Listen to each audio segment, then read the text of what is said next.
Hello বন্ধুরা, কেমন আছো সবাই? আশা করি সকলে খুব ভালো আছো। আমিও বেশ ভালো আছি। গর্ভাবস্থায় সব ধরনের ড্রাই ফ্রুটস খাওয়াই ভীষণভাবে উপকারী। এখন আমার প্রেগনেন্সির 7 মান্থস চলছে।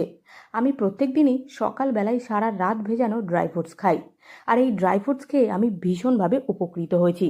তাই আজকের ভিডিওতে আমি গর্ভাবস্থায় কাজু বাদাম খাওয়ার উপকারিতা নিয়ে আলোচনা করব। গর্ভাবস্থায় কাজু বাদাম খাওয়া মা ও শিশুর জন্য খুবই উপকারী। কাজুতে প্রচুর পরিমাণে আয়রন থাকে, যা গর্ভাবস্থায় রক্তাল্পতা বা অ্যানিমিয়া প্রতিরোধ করতে সাহায্য করে। এছাড়া কাজুতে ম্যাগনেসিয়াম থাকে, যা পেশিগুলির জন্য প্রয়োজনীয় এবং গর্ভাবস্থায় পায়ে এবং হাতের পেশির ক্র্যাম্প, মাইগ্রেন এবং স্নায়ুতন্ত্রের সমস্যা থেকে মুক্তি দিতে সাহায্য করে। কাজু বাদাম ভিটামিন ই এবং অ্যান্টিঅক্সিডেন্ট সমৃদ্ধ, যা রোগ প্রতিরোধ ক্ষমতা বাড়াতে সাহায্য করে। এছাড়াও কাজুতে ক্যালসিয়াম, ফসফরাস, পটাশিয়াম, জিঙ্ক এবং ফলিক অ্যাসিডের মতো গুরুত্বপূর্ণ পুষ্টি উপাদান থাকে, যা মা ও সন্তানের স্বাস্থ্যের জন্য খুবই উপকারী।